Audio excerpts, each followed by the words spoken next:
Carmen, una índia, amb els calorífers de goma en una mà i una lletera d'aigua calenta a l'altra. Passava per la galeria fent sonar el taló alt i negre, damunt les rajoles. Portava un uniforme de llista, net, planxat, emmidonat. Duia el cabell estirat cap enrere. Carmen, una índia, acabava de sortir de la dutxa. Em mirà profundament, igual que quan Andreu Ramallo em conta històries que li fan posar les mans dins les butxaques mentre li tremola la veu. Manuel, què? Galindo és mort. L'han portat al 13. El 13 és una habitació petita que està entre la sala de cures i el departament del metge de guàrdia. Al 13 hi porten els nois abans de morir perquè els companys d'habitació no vegin l'agonia. Quan els malalts del primer pis passen davant el 13, pensen en la seva mare, en el seu poble, en les seves maletes i en les inicials de la roba interior. En tancar la meva cambra, el pare Gabriel i sor Francisca Luna sortien del 13. He anat cap al portal i en ser-hi davant m'he aturat, una mà en el picaporta, l'altra a la butxaca.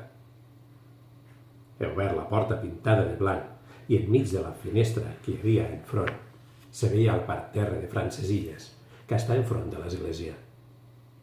Hola, Galindo. Damunt la tauleta de nit hi havia un plat de pedra ple d'ampolles de trombli, buides, rompudes i de serretes de ferro.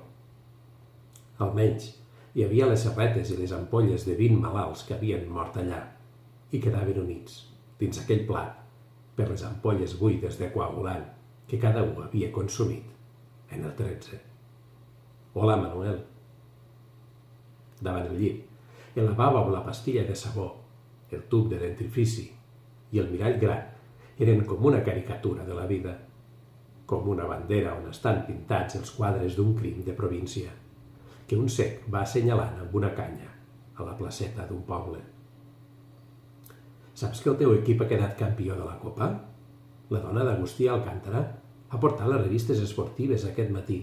Després te les portarem, en Jordi Mercader o jo. Jaume Galindo contemplava el mirall i amb els dits estrenyia la bossa d'arena que tenia damunt la clavícula. En aquell instant tenia ganes de canviar la direcció del llit perquè no hagués de veure el mirall tot el temps de la seva agonia. Però no ho vaig fer, perquè pensava que, podent-se veure, seria com fer-se companyia a si mateix i tindria la possibilitat tendra de dir adeu al Galindo del mirall.